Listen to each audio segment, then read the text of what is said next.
पृथ्वी ऊपर पग जो धारे, करोड़ जीव एक दिन में मारे। तो यहां पुण्यात्मा इस विचार करना पड़ेगा, आपको परमात्मा ने शिक्षित इसीलिए बनाया है। शिक्षा हम पढ़ रहे हैं, ग्रहण कर रहे हैं, एक रोजी रोटी का उद्देश्य लेकर हम सभी अपने बच्चों बेटा बेटियों को पढ़ा रहे हैं कि शिक्षा ग्रहण करें और आगे नौकरियां प्राप्त करें, कि रोजी रोटी ठीक चले। ये भी दास आपको बता दे, 1 करोड़ स्टूडेंट विद्यार्थी प्रतिवर्ष शिक्षा पूरी करके फील्ड में आ जाते हैं। इन कितनों को नौकरी मिलती है? 1% को। 1 लाख मुश्किल से, और बाकी 10 लाख मान ले, 90 लाख तो फिर भी अपना वैसे ही काम करते हैं जो आम हम बिना शिक्षा ग्रहण किया करते थे।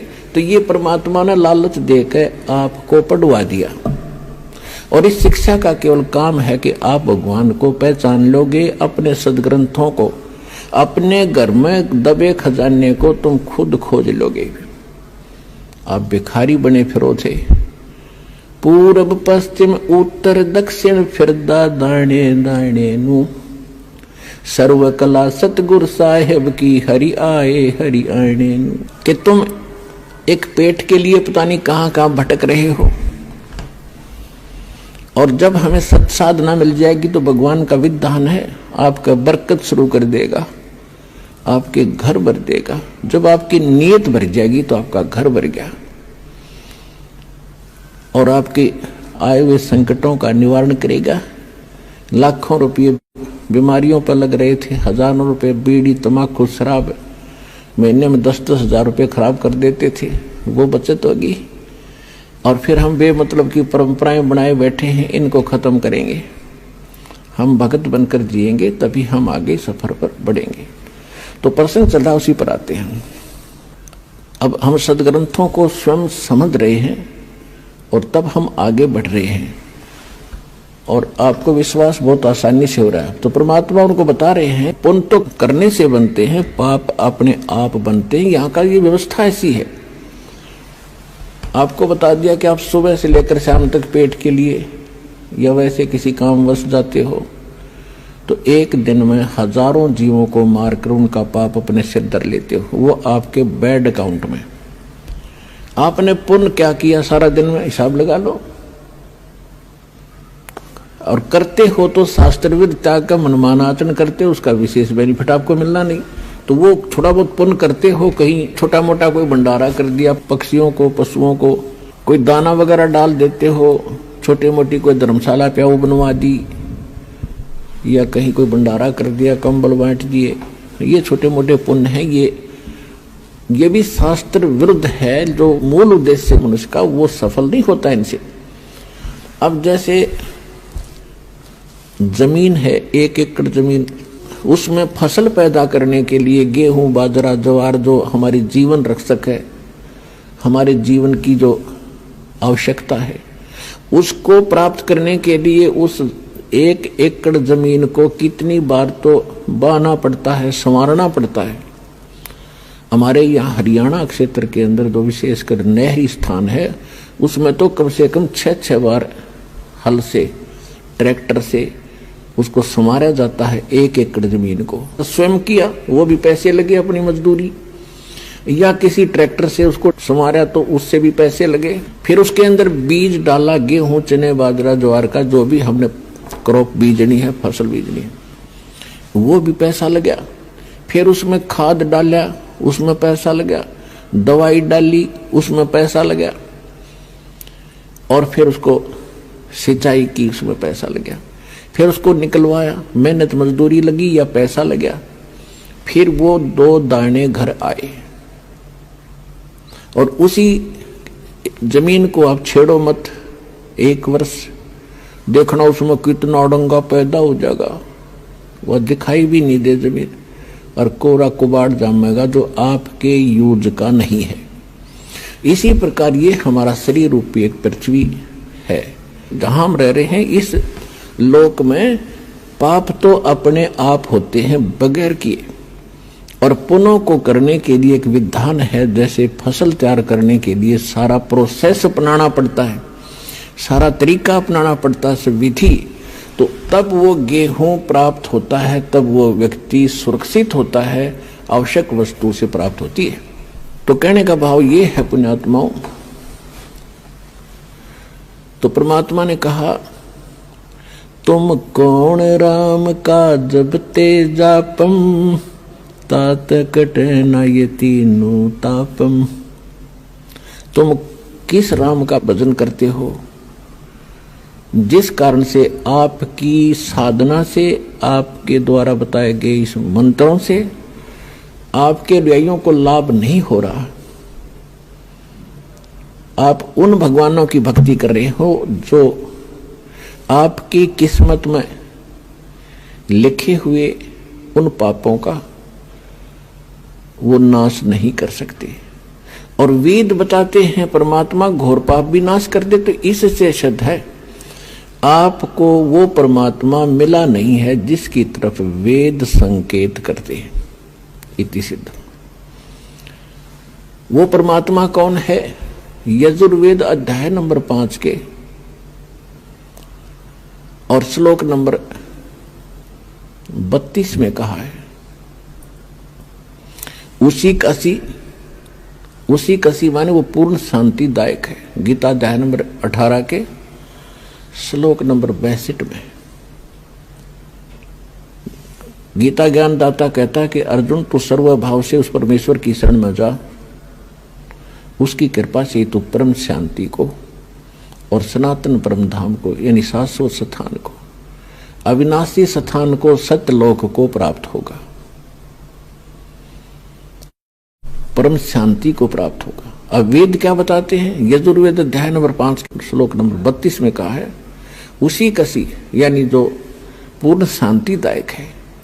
कबीरसी वो कबीर है, वो कबीर परमात्मा है। वेदों में उसको कबीर देव कहते हैं, हम उसको कबीर साहब कहते हैं, और कुरान शरीफ में उसको अल्लाहु अकबर कहा है।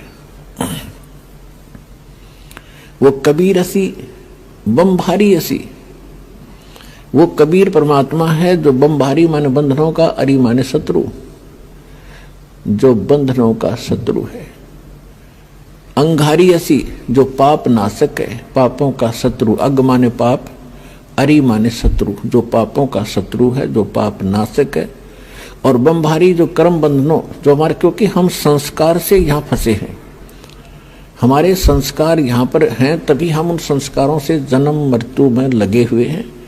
कभी किसी से हमारा संयोग है, किसी के हम पुत्र बन गए, किसी की पुत्री बन गए, किसी के पति बने, किसी की पत्नी बने। तो ये संस्कार हमारे जो हैं, इनके कारण हम बंद में हैं, और ये काल की बंद है, कैद है, बंदी गृह है।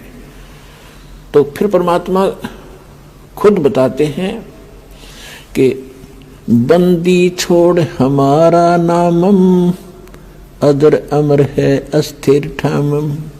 अमर करूं सतलोक पठाऊं, ताते बंदी छोड़ कहाऊं। अमर करूं, तुम्हें यहां सदा के लिए सुखी कर दूंगा, जन्म मृत्यु से रहित कर दूंगा, तुम्हारे सब पापों का नाश करूंगा, सब संस्कार और बंधन यहां से समाप्त कर दूंगा, इसलिए मैं बंदी छोड़ कहलाता हूं। अनंत कोट ब्रह्मांड में बंदी छोड़ कहाँ आए, सो तो एक कबीर हैं जो जननी जने नमाए। आदरणीय गरीबदास साहिब जी गांव छुरानी जिला झज्जर वाले हरियाणा वाले को परमात्मा मिले थे। 10 वर्ष की आयु थी तब उनकी। किसान के घर जन्म था, जाट जाति में, खेतों में अपना पशु चरा रहे थे, गव्वें चरा रहे थे। वहां परमात्मा आए सतलोक से, जैसा उनके नियम में है, अच्छी आत्माओं को मिलते हैं, उनको अपने ज्ञान से परिचित कराते हैं, सतलोक ले जाते हैं। सतलोक ले जाकर के आदरणीय गरीबदास साहिब जी को वापस छोड़ा, उनको मृत जान करके शमशान घाट पर रख दिया था, चिता के ऊपर रख दिया था। जब चिता के ऊपर वो सचेत हुए, उठ कर चले, तो उनको आभास हुआ कि सचमुच मैं कहीं और देश में गया था। अन्यथा वो सोच बैठते, घर पर स्वप्न होता तो सोचते मैं स्वप्न देखकर आया हूं। घर में हाहाकार मचा था, रिश्तेदार इकट्ठे हो गए थे और उनको चिता के ऊपर रख दिया गया था। तब उनको सचमुच वो एकदम दृश्य सारे सत्य महसूस हुए और परमात्मा ने उनके अंतःकरण में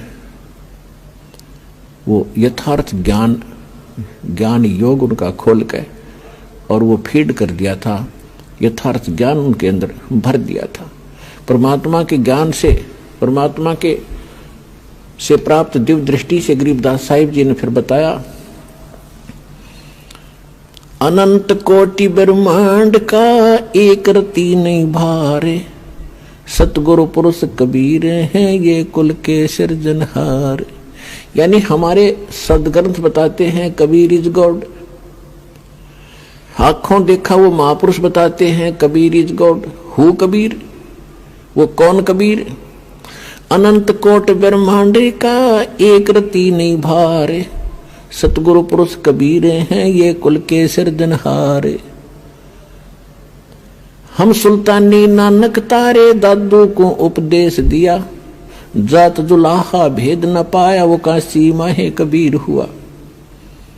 अब स्पष्ट भी कर दिया कि हु कबीर, जो काशी में जाति जुलाहा धानक रूप में रहा करते थे, वो है वो भगवान सिरजनार। हम सुल्तानी नानक तारे दादू को उपदेश दिया। गरीबदास साहिब जी कह रहे हैं कि मुझे और इब्राहिम सुल्तान अधम एक मुसलमान राजा था इराक देश का, उसको और आदरणीय दादू साहिब जी को, आदरणीय नानक साहिब जी को हम सुल्तानी नानक तारे और दादू को उपदेश दिया, जात चुलाहा भेद नहीं पाया वो काशी माहे कबीर हुआ। अब स्पष्ट कर रहे हैं गरीबदास साहिब जी कि मुझे पार किया, दादू साहिब जी को पार किया, नानक जी को पार किया।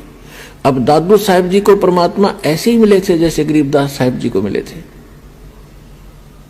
7 वर्ष की आयु थी, जंगल में बच्चों में खेल रहे थे। एक साधु संत यानी जिंदा महात्मा का रूप बनाकर परमात्मा वहां आए, बच्चों से एक बात की, दादू जी को वहां लेकर गए, आत्मा को सतलोक के अंदर ऊपर के सब ब्रह्मांड दिखाए। दादू जी 3 दिन और 3 रात तक बेहोश रहे, अचेत रहे।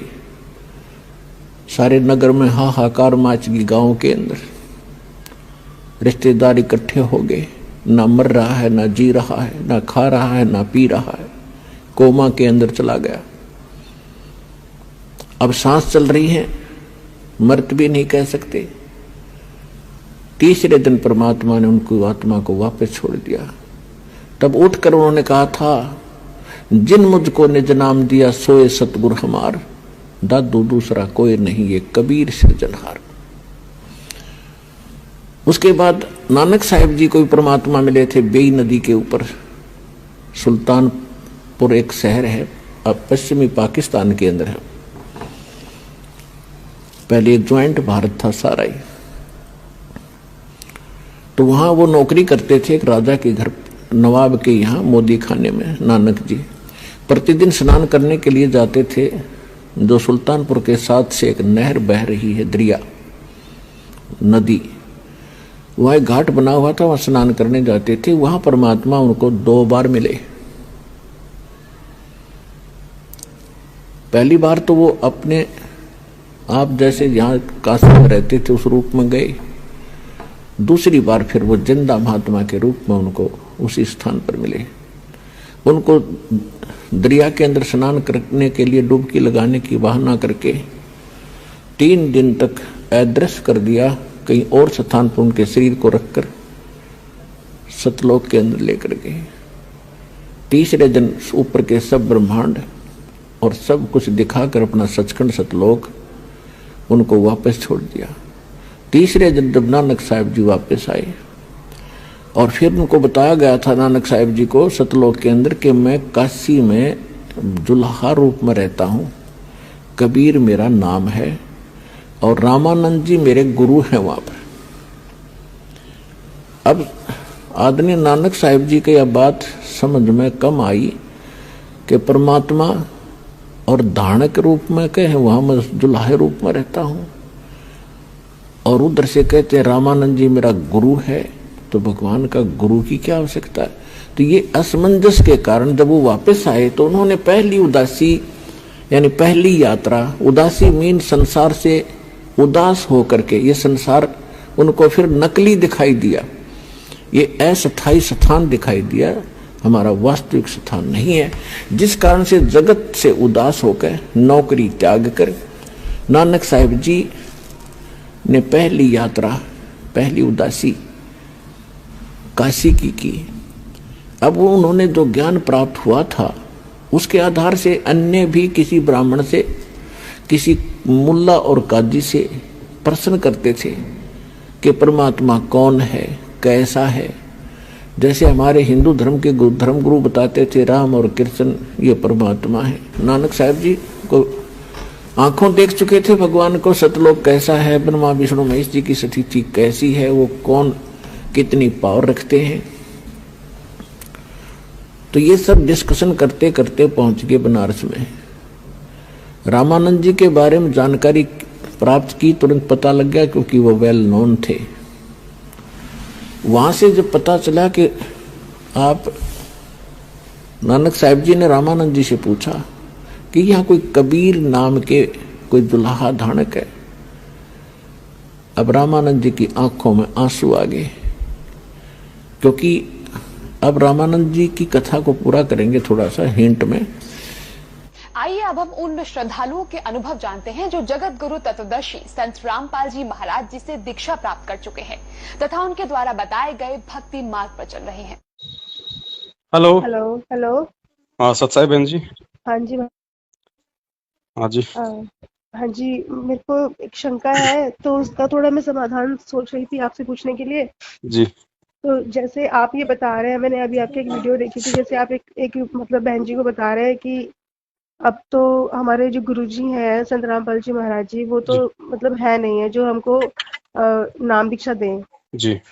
पर जैसे किसी ने ले ली है जैसे नाम दीक्षा, वही दूसरे भक्तों के वजह से नामदान केंद्र जाकर के, जी, तो क्या वो हमारी सफल नहीं होगी? बहन जी उसमें दो बातें हैं जी। नाम परमात्मा का है, नाम हमने कभी भी फर्जी नहीं बताया, नाम हमने परमात्मा का ही बताया। लेकिन इन लोगों को इस तरीके से डीवीडी से, ऑनलाइन विधि से देने का आदेश नहीं है, तो ये लोग नाम देने के अधिकारी नहीं है। ठीक है, लेकिन आपने नाम ले लिया, आपकी गलती नहीं है, क्योंकि आपने तो ज्ञान समझ के या जैसे भी अपने भाव अनुसार, अपने श्रद्धा अनुसार, आपको गुरुजी की सत्संग वाणी अच्छी लगी, आपने नाम ले लिया। उस समय गलती आपकी नहीं थी बहन। अब इसका एक ही रास्ता है। अगर आपके समझ में आ गई हो पूरी ये राम कहानी, तो नाम परमात्मा का है। मर्यादा में रहकर, जैसा हमें गुरुदेव ने नाम देते समय जो बताया है हमें कैसे जाप करना है, क्या मर्यादा है, उस हिसाब से अपना काम धंधा करो, अपनी भक्ति करो। जब तक गुरुजी जेल से नहीं आ जाते हैं तब तक ना इनके किसी नामदान केंद्र पे जाना है, ना इनको कोई ज्योति पाठ दान का पैसा देना है, ना फालतू में घुटने तोड़ने के लिए और 10 गालियां खुद खाने के लिए, 20 गालियां गुरुजी को दिलवाने के लिए हिसार जाना है, ना इनके धरने प्रदर्शन रैलियों में जाना है।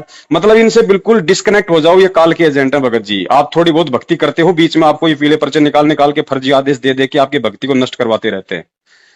गुरुजी के ज्ञान को आधार बनाओ और गुरुजी के जेल से आने तक अगर सतनाम मिल गया है डीवीडी से ऑनलाइन तो ठीक है, लेकिन नहीं मिला तो आगे लेने की इच्छा बिल्कुल भी नहीं होनी चाहिए। सच्चा नाम केवल सतगुरु देता है, परमात्मा ये झूठे पाखंडी लोगों से लेके लिया हुआ नाम बहन जी काम नहीं करेगा सच्चाई मालूम होने के बाद। तो भाई साहब जी, जैसे मैंने तो ले रखा है तो मेरे को सतनाम मिल गया है, लेकिन अब जैसे जो चाहते हैं लेना तो फिर वो क्या करें? ना ना ना ना ना बहन जी, लेना तो पूरी दुनिया चाहती है, तो क्या पूरी दुनिया को ये मैनेजमेंट देगा? क्या गुरुजी जेल में बैठे रहेंगे? फिर पूरी दुनिया नाम लेगी ना। घर घर में होगा बोध विचारा सकल सृष्टि परवानी, कोई लिखा हुआ ना, परमेश्वर का वचन है ना जी। तो कौन देगा? क्या परमात्मा जेल में बैठने के लिए आता बहन? ये तो जिनको परमेश्वर ने नाम दे दिया इन 27 सालों में, उन मूर्खों की बुद्धि खोलना चाह रहे थे परमात्मा, जो उनके भाई के पीछे लगे हुए थे, जो मैनेजमेंट को भगवान समझ रहे थे, जो ज्ञान को आधार ना बना के देखा देखी में चल रहे थे। उन मंद बुद्धि भक्तों की परमेश्वर बुद्धि खोलना चाहते थे कि ज्ञान को आधार बनाओ, भक्ति ऐसे नहीं चलती। तुम ज्ञान तो मेरा सुन रहे हो और बीच में मेरा भाई तुम्हें आके कोई नया आदेश बता देता है, तुम जाटों को आरक्षण दे देते हो, तुम राजनीति कर देते हो, तुम कभी कांग्रेस को वोट दे देते हो, तुम कभी बीजेपी को वोट देते हो। बताओ परमात्मा ने कभी सन 1994 से 2014 तक कभी आदेश दिए? तो आज वो जेल जाने के बाद ये घटिया आदेश देंगे? और ये नामदान केंद्र क्या परमेश्वर ने कभी खोले? 27 साल से 2014 तक वो जेल गए, क्या एक भी नामदान केंद्र कहीं उन्होंने देश विदेश में कहीं ओपन किया? क्या वो नहीं खोल सकते थे? जेल जाने के बाद ये मतलब दुकानें खोलने के लिए गए थे परमात्मा। ये सारा धर्म को धंधा इन लोगों के द्वारा बनाया गया क्योंकि ये परमात्मा को समझ नहीं पाए। तो बहन जी ज्ञान को आधार बनाओ, अरे नाम परमात्मा का मिल रहा, आपको भक्ति आपको परमात्मा की मिल गई है। आपको भक्ति मार्ग पे चलना आपको परमात्मा ने सिखा दिया, सत्संग आप गुरुदेव के सुनते। अब तो इन पाखंडियों की हमें क्या जरूरत है बहन? हम क्यों इनके मनमाने आदेशों पे हम चल के हम अपनी भक्ति नष्ट करें, हम अपने परमात्मा को मतलब दुखी करें? हम तो, हमारा केवल यही तो कहना है, हमारी इनसे कोई दुश्मनी नहीं है बहन, हमारा कोई प्रॉपर्टी का कोई झगड़ा नहीं है। लेकिन जो सच है, जो सच बताने के लिए हमारा परमात्मा यहाँ पे दुख उठा रहा है, लोगों की गालियां खा रहा है, वो देशद्रोही बन के बैठा हुआ है, और हमें उसी सच्चाई के लिए अगर कोई गुरुद्रोही बना दे, कोई मारे पीटे, तो इसमें कोई बड़ी बात नहीं है। लेकिन सच्चाई कहेंगे, क्योंकि हमारे को बाप ने यही सिखाया है। लेकिन मेरे को तो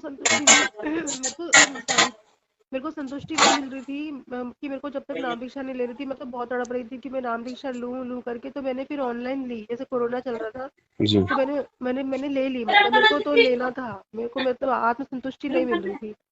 तो फिर जैसे बहुत से लोग और भी हैं मेरे जानने वाले, वो बोलते हैं कि भाई हमको लेना है, तो फिर उनको नहीं दिलवाऊं फिर मैं। भाई जो बहन जी देखो, आपने ले लिया, उसमें आपकी गलती मैं नहीं बता रहा, क्योंकि आप देखो भावुक होता भगत बेचारा, उसको नहीं पता। अब ऑनलाइन है, ठीक है भाई, वो गुरु अगर ऑनलाइन देता है, गुरु अगर मोबाइल से दे, कैसे भी दे, वो सत्य है, वो अधिकार है उसको, वो कैसे भी दे। लेकिन चेला थोड़ी देगा बिना आदेश के। हमें वो आदेश तो दिखा दो। ये जगह जगह ये नामदान केंद्र खोल दिया, हर गांव में गली में, वहां पे ऐसे ऐसे लोगों को बैठा दिया जिनके खुद के नाम खंडित पड़े, जिनको खुद को नहीं पता कि भक्ति क्या है, भगवान क्या है। उन लोगों की, उन चापलूसों की वहां पे सेवा लगा रखी है, वो भक्तों का नाम शुद्ध करवाते हैं। हमें कोई आदेश तो बता दो गुरु जी का। 27 साल से गुरु जी का कोई ऐसा हमें कोई वीडियो दिखा दो, कोई ऐसा कोई सत्संग बता दो, ऐसी किसी पुस्तक में लिखा हुआ बता दो जो गुरु जी ने कहा हो कि भाई जेल जाने के बाद में ये डीवीडी से नाम दीक्षा दी जाएगी, मेरा भाई देगा। गुरु जी तो 2006 से 2008 तक भी जेल में थे। उस समय तो गुरु जी ने कहीं नहीं कोई नामदान केंद्र खोले, शुद्धिकरण के लिए भी कहीं कोई एक भी नामदान केंद्र नहीं खोला गुरु जी ने। तो वही भक्ति, वही परमात्मा, वही सब कुछ। तो आज क्यों भाई? और फिर बिना आदेश के भक्ति मार्ग में ये चीजें नहीं चलती हैं। हमें आदेश दिखा दो, दैट्स ऑल, फिनिश। अब बहन समझना तो पड़ेगा। देखो, ये ज्ञान परमेश्वर ने दुनिया से हटके दिया है, और इन लोगों का आचरण देखो भाई। अब बताओ, गुरु जी का भाई है, उसने ये नामदान केंद्र खोल रखे, वो मैनेजमेंट का सारा मतलब देख रेख कर रहा है, और वो कौन है? भगोड़ा, पुलिस से छुपता हुआ फिर रहा 6 साल से। तो कहां उसको भगवान और भक्ति पे विश्वास है? जो व्यक्ति अगर वो निर्दोष है, तो निर्दोष व्यक्ति तो पहली बात तो उसको भगने की जरूरत नहीं। दूसरी बात, अगर जबरदस्ती उन पे कोई दोष लगा दिया, और यदि संत रामपाल जी का भगत है, तो भी उसको भगने की जरूरत नहीं, उसको अपने भगवान और भक्ति पे विश्वास होना चाहिए। तो बहन, वो आदमी बरवाला कांड से फरार हुआ, और आज तक वो पुलिस के आगे भगोड़ा बन के घूम रहा है। तो सोचो, ना तो उसको भक्ति पे विश्वास, ना उसको भगवान पे विश्वास, और उसी आदमी के खोले गए नामदान केंद्रों पे हम सोच रहे कि हमारे को भगवान मिल जाएगा। बहन जी, कैसे मिलेगा? इतना तो हमें विचार करना चाहिए। परमात्मा ने 21वीं सदी में हमारे को जन्म दिया, ऊपर से हमारे को शिक्षित कर दिया, ऊपर से ये तत्व ज्ञान दे दिया, फिर भी हम यदि मूर्खों वाली काम करेंगे तो बहन, इसीलिए तो परमात्मा दुखी होता है। फिर गुरुजी जेल में जाएंगे, गुरुजी ऐसा कोई मतलब घटिया काम करेंगे, हम कभी सपने में भी हम कभी सोच सकते हैं कि गुरुजी अपनी गलती से कभी जेल में जाएंगे? तो किन लोगों की गलती से गुरुजी जेल में? भाई, बरवाला कांड में भक्तों को कमांडो किसने बताया? भक्तों के हाथों में हथियार किसने पकड़ाए? गुरुजी का नाम लेके पुलिस वालों से किसने झगड़ा करवाया? क्या परमात्मा कभी कानून तोड़ेगा? परमात्मा अगर यहां का कानून तोड़ेगा तो परमात्मा का कानून फिर कौन मानेगा? तो किन लोगों की घटिया हरकतों के कारण ये सारा कांड हुआ? उन्हीं लोगों की हरकतों के कारण, जो उनका परिवार है, जो उनका रिश्तेदार है, जो ये कोऑर्डिनेटर हैं, और उन्हीं लोगों के आज संगत मतलब चमचा बनी हुई है। एक पीला पर्चा निकाल देते हैं, पीले पर्चे में गुरुजी का जो मतलब शकल दिखाई दे रहा है, गुरुजी बोल रहे हैं पीले पर्चे में, आदेश दे रहे हैं। कोई भी मोबाइल से टाइप कर दो, आप टाइप कर दो बहन जी, आपके मोबाइल में बहुत सारी एप्लीकेशन है, कंप्यूटर में है, आप टाइप कर दो, सतगुरुदेव जी की जय, आज हिसार जेल से ये आदेश आया, बस वो आदेश हो गया। आदेश बहन जी गुरु जी का सत्संग है, सत्संग से बड़ा कोई आदेश नहीं। आज तो परमेश्वर हमारे सामने है, कल को परमात्मा भी इस काल लोक के विधान अनुसार ये शरीर छोड़ के जाएंगे और भक्ति मार्ग चलेगा 1000 साल तक। तो उस समय यदि ऐसी कोई आपत्ति आ गई, ऐसी यदि संगत में यदि कोई मतलब धोखाधड़ी हो गई, तो कहां से आदेश आएंगे बहन जी? परमात्मा तो सतलोक में बैठा होगा, फिर कौन लाएगा आदेश जाके सतलोक से? कोऑर्डिनेटर लेके आएंगे आदेश। उस समय भी तो ज्ञान को आधार बनाना पड़ेगा, सत्संगों को आधार बनाना पड़ेगा। तो क्यों ना आज बना लो, यही चाहता है वो परमात्मा। बहन जी, हम केवल परमेश्वर के गुलाम है, परमेश्वर के भाई के गुलाम नहीं है, इस मैनेजमेंट के गुलाम नहीं है। मैनेजमेंट यदि गुरु जी के ज्ञान में चलेगा तो हम उसके साथी हैं, अन्यथा हम उसके साथी नहीं है। काल भगवान भी गुरु जी का ही है, ब्रह्मा विष्णु महेश भी गुरु जी के, दुर्गा भी गुरु जी की है, फिर हम उनकी बातें क्यों नहीं मानते? तो बहन, हमें थोड़ा समझना पड़ेगा, ज्ञान को आधार बनाना पड़ेगा। हेलो जी बहन। हेलो। हाँ बहन, सुन रही हो? हाँ जी, हाँ जी, वो आवाज नहीं आ रही थी, अभी कट गई थी। अच्छा, जी। तो तो बहन ये बातें हैं सारी। जी, मेरे को समझ में आ गई आप जो बता रहे हैं, लेकिन जैसे मैं तो करती हूँ भक्ति। हम्म। तो मैं तो बिल्कुल अपने मन से भी करती हूँ। बिल्कुल जी। मतलब अपना जितना मतलब होता है मेरे से, मैं अच्छे से करती हूँ। और गलतियाँ तो खैर होती हैं, ऐसा नहीं है कि मतलब भूल से गलती हो जाती है, किसी के पैर छू लेना कभी कभी गलती हो गई, वो भूल से हो गई तो उसको तो गलती नहीं मानते हैं, ये मेरे बहन को जी, समझ आ ऐसी गया। बात नहीं है। परमेश्वर ने पैर छूने के विषय में भी खुल के बता रखा है। परमेश्वर ने कहा यदि ऐसी कोई नौबत आ जाए, यदि ऐसे कोई आपत्ति आ जाए कि आपको किसी के पैर भी छूने पड़ जाएं, तो उसके जी। पैर छू लो, लेकिन आपके मन में यह भाव नहीं होना चाहिए कि ये मुझे आशीर्वाद दे। नहीं नहीं नहीं, बस। बिल्कुल। बाकी परमात्मा ने बोल रखा सत्संग में, क्योंकि भगत जी अभी भगत है कम, जगत है ज्यादा। हम जी। एकदम से शीश उठा के नहीं चल सकते। बिल्कुल बिल्कुल। तो परमेश्वर ने हमें इन चीजों को ज्ञान आधार से समझाया कि तुम्हें कैसे इन परिस्थितियों का सामना करना है। ये तो बोल देंगे पैर छू लियो और नामखंड हो गया हो, गुरु जी को प्रार्थना लगाओ। आप प्रार्थना लगाओगे, झूठा बोल देंगे, गुरु जी का ज्योति का आदेश आ गया, 2100 रुपए का दंड फालतू में आपके सिर पे रख दिया बिना ज्ञान के कारण। बिल्कुल। तो परमेश्वर ने सारे उपाय बता रखे हैं। परमेश्वर ने कहा कि यदि आपके यदि कोई पैर छूता है, तो परमात्मा ने कहा कि यदि आपका भाव यदि पैर पैर मतलब कि छुआने का या आशीर्वाद देने का नहीं है, आप पे कोई दोष लागू नहीं है। और जो भी आपके पैर छूता है तो तुरंत आप भी नीचे झुको और उसको अपने मतलब की जो है गले से लगा लो, उसको प्रेम दो। अच्छा। जी। तो सारी विधि बता रखी है बहन परमात्मा ने, लेकिन सत्संग कौन सुने?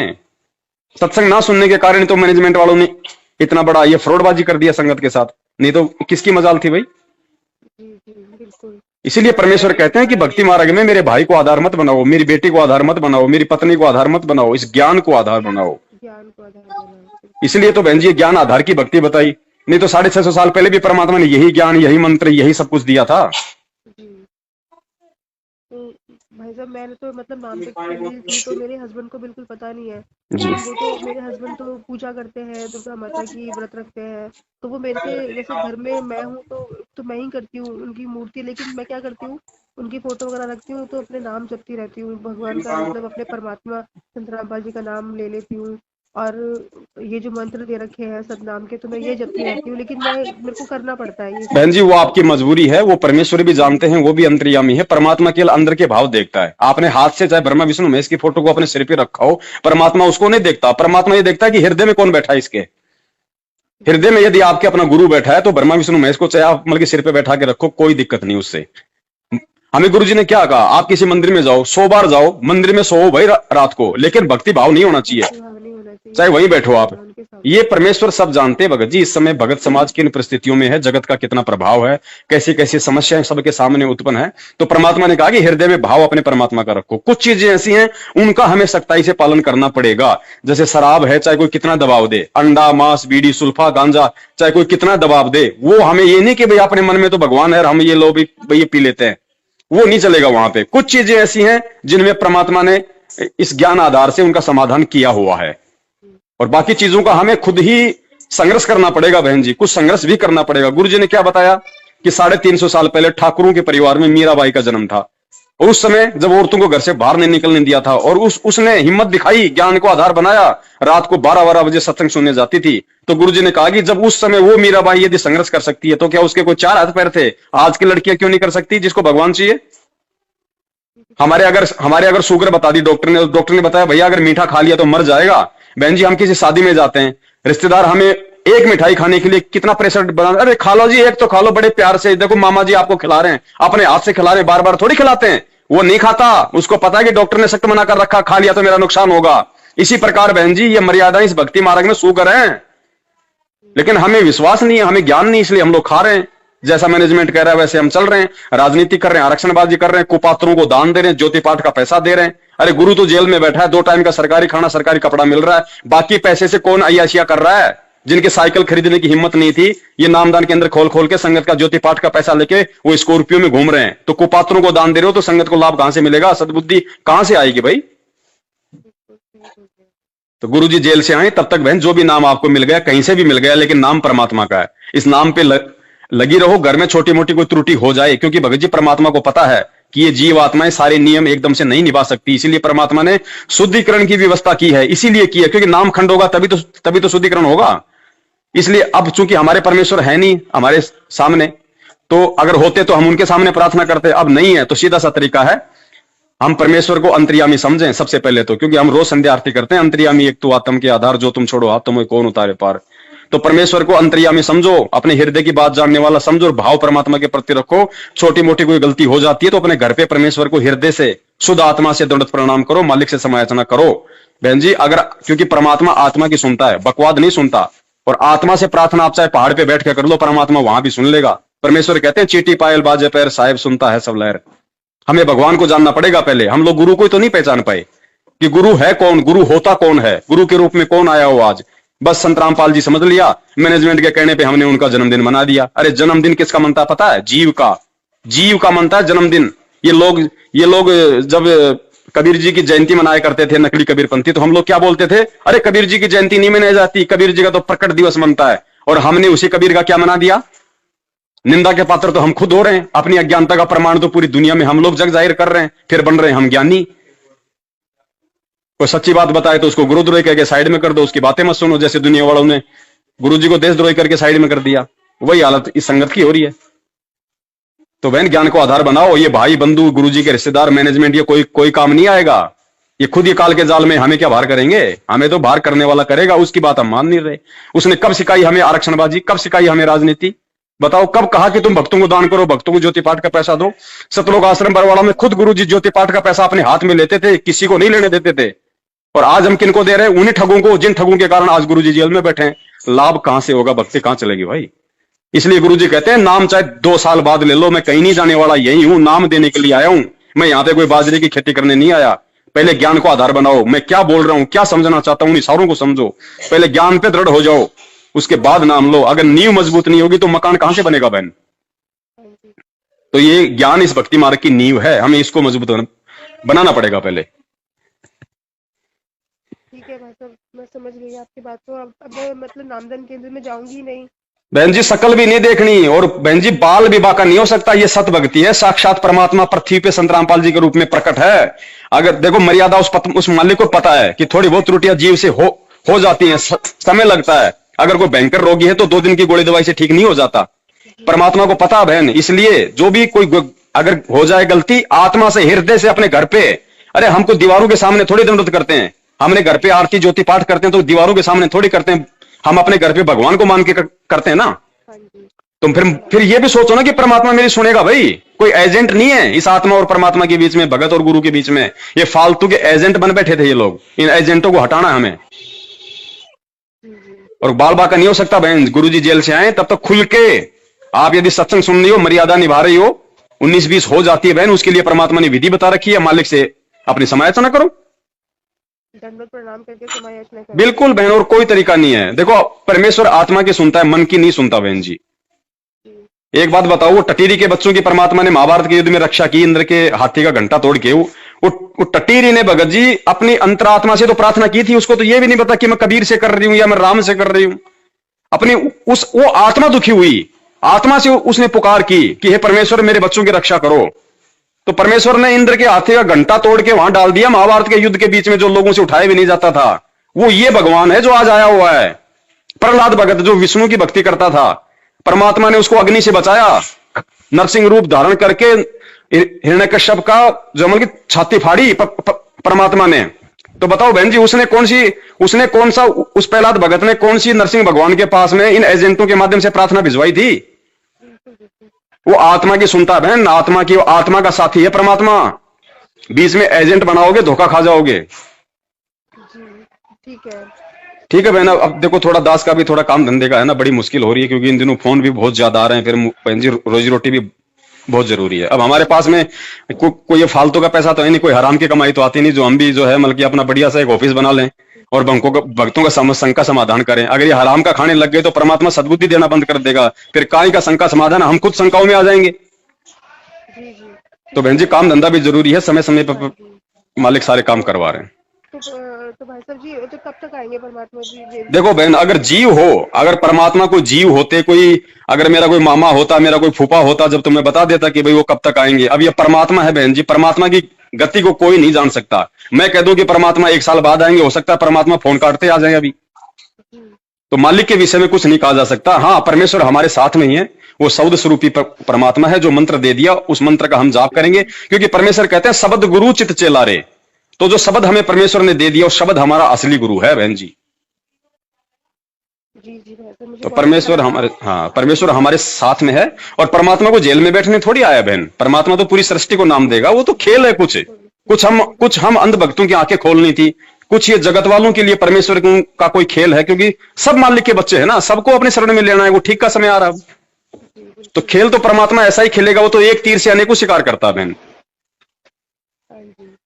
हाँ, ठीक है बहन, सच तो मैं आपको फोन कर लूंगी, कोई दिक्कत नहीं बहन। हाँ, कोई बात नहीं बहन, परमेश्वर ने सेवा में लगा रखा है, 6 साल से इसी में लग रहे हैं। और हमारा भी बहन अन्य रोजी रोटी के अलावा कोई धर्म, कोई अब हमारा कोई काम नहीं है सिवाय इस परमेश्वर की सेवा के। ये सेवा चाहे लोगों की संख्या